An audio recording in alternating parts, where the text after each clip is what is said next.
Ouderen hebben een cruciale rol om haar pubers weer ontlezen te krijgen. Maar dit is net alleen nog een rol die het squallen oppakken matten. De ouderbetrokkenheid bij het lezen is ontzettend belangrijk. 20% doet de school, 80% doen de ouders. Dus wij als bibliotheek doen daar ook nog een stukje van. Maar ouders hebben een verschrikkelijke belangrijke invloed op hoeveel kinderen lezen. Ek bibliotheekmeewerker Hilda Adema, mem van een 12-jarige dochter, beseft dat. Ze zit nu sinds kwaad op het voortgezet onderwijs. Daar had onlangs in geweest van mijn collega's om te vertellen over het lezen in de klas en hoe belangrijk dat is. Dus ik neem ze nou dan een boek van haar mee en dan een beetje in haar genre, wat ze leuk vindt.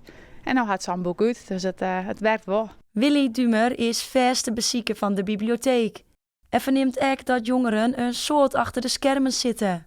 En daar had ze moeite mee. Ik vind het wel erg jammer, want de info die ze via internet krijgen en dan vaak op zeg maar Facebook, Instagram en dan wil ik nog niet eens andere noemen.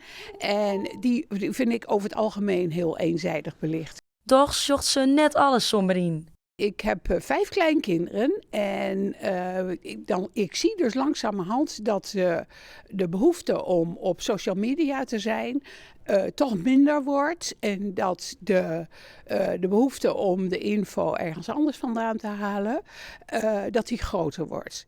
De bibliotheek en ouderen kunnen een soort dwan om de jongeren te stimuleren. Maar het is een ingewikkeld verhaal. Het blijft gewoon moeilijk. Er is zoveel verleiding. Er is echt heel veel verleiding. Ik bedoel, ik heb ook niet iedere avond zin om een boek te pakken. Maar als ik dan weer een boek pak wat mij raakt, ja, dan ben ik weg. Dus dat is toch de kunst om het goede boek te vinden. Want als je een boek vindt wat je niet leuk vindt, leg je het weg.